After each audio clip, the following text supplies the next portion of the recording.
नमस्कार दोस्तों, स्वागत है आप सभी का अपने ही YouTube channel GK Vikram study में। दोस्तों, आज के इस वीडियो में देखेंगे सामान्य ज्ञान के टॉप 25 क्वेश्चंस जो कि आपके आने वाले सभी एग्जाम्स के लिए काफ़ी हेल्पफुल होंगे। तो दोस्तों, आप लोग इस वीडियो को शुरू से लेकर अंत तक ज़रूर देखिएगा। तो चलिए दोस्तों, शुरू करते हैं आज का पहला प्रश्न। तो आज का पहला प्रश्न है आपका कि लाल बहादुर शास्त्री की समाधि किस नदी के किनारे स्थित है। दोस्तों, अगर आप किसी भी क्वेश्चन का आंसर जानते होंगे तो कमेंट बॉक्स में बताना ना भूलिएगा। तो आपसे पूछा जाता है दोस्तों कि लाल बहादुर शास्त्री की समाधि किस नदी के किनारे स्थित है। दोस्तों, ये हो जाएगा यमुना नदी के किनारे स्थित है, यानी कि पहले क्वेश्चन का सही आंसर ऑप्शन नंबर सी होगा। तो दोस्तों, आप लोग इसे याद रखिएगा कि यमुना नदी के किनारे लाल बहादुर शास्त्री की समाधि स्थित है। अगला प्रश्न आता दोस्तों, अगला प्रश्न है आपका कि शेषनाग झील किस राज्य में स्थित है।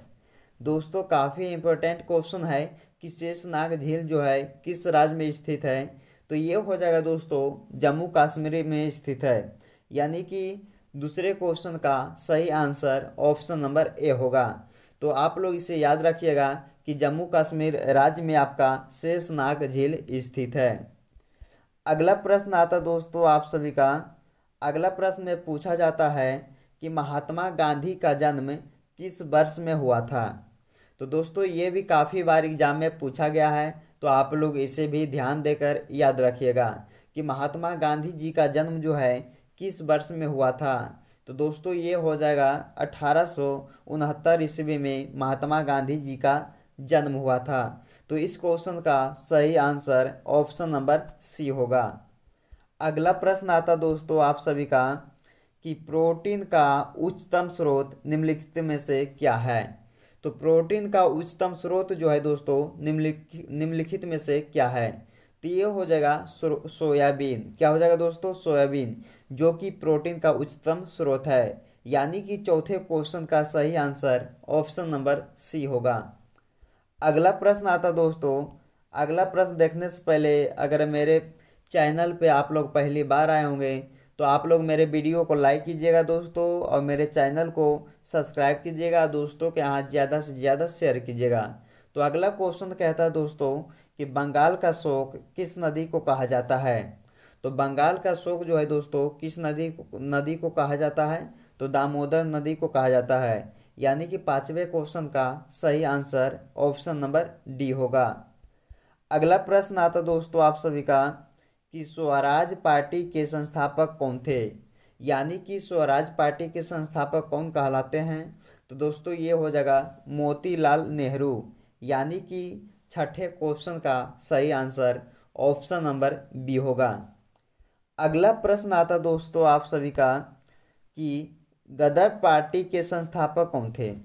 तो गदर पार्टी के संस्थापक कौन है दोस्तों। तो लाला हरदयाल जो हैं गदर पार्टी के संस्थापक कहलाते हैं, यानी कि 7वें क्वेश्चन का सही आंसर होगा ऑप्शन नंबर ए। अगला प्रश्न आता दोस्तों आप सभी का, the race of my life पुस्तक के लेखक कौन है। तो the race of my life पुस्तक के लेखक कौन है दोस्तों। तो ये हो जाएगा मिल्खा सिंह। क्या हो जाएगा? मिल्खा सिंह, यानी कि 8वें क्वेश्चन का सही आंसर ऑप्शन नंबर बी होगा। अगला प्रश्न है आप सभी का कि मानव शरीर का सामान्य तापमान कितना होता है। तो मानव शरीर का सामान्य तापमान कितना होता है। तो ये इसका हो जाएगा दोस्तों 37 डिग्री सेल्सियस, यानी कि 9वें क्वेश्चन का सही उत्तर ऑप्शन नंबर सी होगा। अगला प्रश्न आता है। अगला प्रश्न है दोस्तों आप सभी का कि 1924 में कांग्रेस अधिवेशन की अध्यक्षता किसके द्वारा की गई थी। तो दोस्तों, ये हो जाएगा महात्मा गांधी जी के द्वारा किया गया था 1924 में कांग्रेस की अधिवेशन की अध्यक्षता, यानी कि 10वें क्वेश्चन का सही आंसर ऑप्शन नंबर सी होगा। अगला प्रश्न आता है। अगला प्रश्न है आप सभी का दोस्तों कि शिक्षा का अधिकार किस अनुच्छेद में है। तो दोस्तों आप लोग बताइएगा कि शिक्षा का अधिकार जो है दोस्तों किस अनुच्छेद में है। तो दोस्तों ये हो जाएगा 21A अनुच्छेद में है दोस्तों, यानी कि ऑप्शन नंबर इसका ए सही हो जाएगा 11वें क्वेश्चन का। अगला प्रश्न आता दोस्तों, अगला प्रश्न में कहता है आपसे कि किस आयोग ने भारतीय रिजर्व बैंक की स्थापना की सिफारिश किया था। तो दोस्तों हिल्टन यंग आयोग ने सिफारिश की थी दोस्तों, यानी कि भारतीय रिजर्व बैंक की स्थापना की सिफारिश हिल्टन यंग आयोग के द्वारा किया गया था दोस्तों, यानी कि 12वें क्वेश्चन का सही आंसर ऑप्शन नंबर सी होगा। अगला क्वेश्चन आता है, अगला क्वेश्चन में पूछा गया आपसे कि विंग्स ऑफ फायर पुस्तक के लेखक कौन है। तो विंग्स ऑफ फायर पुस्तक के लेखक कौन है, तो अब्दुल कलाम, यानी कि 13वें क्वेश्चन का सही उत्तर ऑप्शन नंबर बी होगा। अगला प्रश्न आता दोस्तों आप सभी का कि भारतीय संविधान का अनुच्छेद 61 किससे संबंधित है। तो दोस्तों भारतीय संविधान का अनुच्छेद 61 जो है राष्ट्रपति पर महाभियोग से संबंधित है दोस्तों। 14वें क्वेश्चन का सही आंसर ऑप्शन नंबर सी होगा। अगला प्रश्न आता है कि भारतीय जीवन बीमा निगम की स्थापना कब हुई थी। तो दोस्तों भारतीय जीवन बीमा निगम की स्थापना कब हुई थी, तो आप लोग इसे कमेंट बॉक्स में इस क्वेश्चन का सही उत्तर जरूर बताइएगा। तो दोस्तों आप लोग इस क्वेश्चन का सही जवाब कहाँ बताइएगा, कमेंट बॉक्स में। अगला क्वेश्चन आता है कि अर्थशास्त्र के लेखक कौन है। तो अर्थशास्त्र के लेखक कौन है दोस्तों, तो इसका हो जाएगा चाणक्य, जो कि अर्थशास्त्र के लेखक कहलाते हैं, यानी कि 16वें क्वेश्चन का सही आंसर ऑप्शन नंबर सी होगा। अगला प्रश्न आता है कि गुप्त वंश का संस्थापक कौन था, यानी कि गुप्त वंश का संस्थापक कौन कहलाते थे दोस्तों, तो ये हो जाएगा श्रीगुप्त। क्या, श्रीगुप्त, यानी कि 17वें क्वेश्चन का सही आंसर ऑप्शन नंबर सी होगा। दोस्तों जितने भी क्वेश्चन इस वीडियो में देख रहे हैं ये सारे क्वेश्चन को एग्जाम में पूछा गया है दोस्तों, तो आप लोग इसे ध्यान से देखिएगा। अगला क्वेश्चन है आपका कि भारत का कौन सा राज्य कपास का सबसे बड़ा उत्पादक है।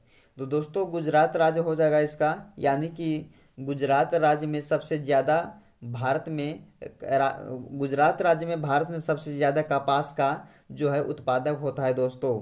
तो इस क्वेश्चन का सही आंसर ऑप्शन नंबर सी होगा। अगला प्रश्न आता है, अगला प्रश्न में पूछा जाता दोस्तों आप सभी से कि हीराकुंड बांध किस नदी पर स्थित है। तो दोस्तों हीराकुंड बांध जो है महानदी पर स्थित है, यानी कि 19वें क्वेश्चन का सही आंसर ऑप्शन नंबर सी होगा।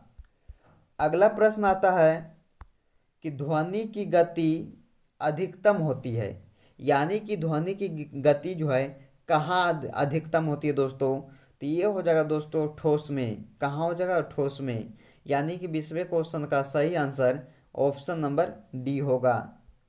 अगला प्रश्न आता है भारत किस गोलार्ध में स्थित है। तो दोस्तों आप लोग बताइए कि भारत जो है किस गोलार्ध में स्थित है, तो ये हो जाएगा उत्तरी पूर्वी गोलार्ध। कहाँ हो जाएगा दोस्तों, उत्तरी पूर्वी गोलार्ध में आपका भारत स्थित है। अगला प्रश्न आता दोस्तों आप सभी का, अगला प्रश्न में पूछा जाता आपसे कि निम्न में से विटामिन सी सर्वाधिक प्रचुर मात्रा में पाई जाती है। तो ये हो जाएगा नींबू में, जो कि इस विटामिन सी जो है सर्वाधिक प्रचुर मात्रा नींबू में पाया जाता है। तो दोस्तों ये हो जाएगा 22वें क्वेश्चन का सही आंसर ऑप्शन नंबर सी। अगला प्रश्न आता है कि इनमें से किस राज्य से कर्क रेखा होकर नहीं गुजरती है। तो इनमें से किस राज्य से दोस्तों कर्क रेखा होकर नहीं गुजरती है, दोस्तों हो जाएगा इसका उत्तर प्रदेश राज्य, यानी कि उत्तर प्रदेश राज्य से कर्क रेखा जो है होकर नहीं गुजरती है। बाकी जो राजस्थान है जो कि होकर गुजरती है कर्क रेखा, और गुजरात से भी और मध्य प्रदेश से, उत्तर प्रदेश से नहीं गुजरती है, इसीलिए इसका जो राइट आंसर होगा दोस्तों ऑप्शन नंबर डी होगा। अगला प्रश्न आता है, अगला प्रश्न है आपका कि बैसाखी का त्यौहार प्रत्येक वर्ष किस महीने मनाया जाता है। तो बैसाखी का त्योहार जो है दोस्तों प्रत्येक वर्ष अप्रैल महीने में मनाया जाता है। यानी कि 24वें क्वेश्चन का सही आंसर ऑप्शन नंबर सी होगा। अगला प्रश्न आता दोस्तों कि निम्न में से चिल्का झील किस राज्य में स्थित है। दोस्तों आप लोग इस क्वेश्चन का जरूर कमेंट बॉक्स में इसका सही जवाब दीजिएगा। कहाँ दीजिएगा दोस्तों, कमेंट बॉक्स में इसका सही जवाब दीजिएगा कि निम्न में से चिल्का झील जो है किस राज्य में है। तो आप लोग कमेंट बॉक्स में इस क्वेश्चन का सही जवाब दीजिएगा। दोस्तों अगर आप लोग को वीडियो पसंद आया होगा तो आप लोग लाइक कीजिएगा दोस्तों, सब्सक्राइब कीजिएगा, दोस्तों के यहाँ ज़्यादा से ज़्यादा शेयर कीजिएगा। तो दोस्तों मिलते हैं आपसे अगले वीडियो में।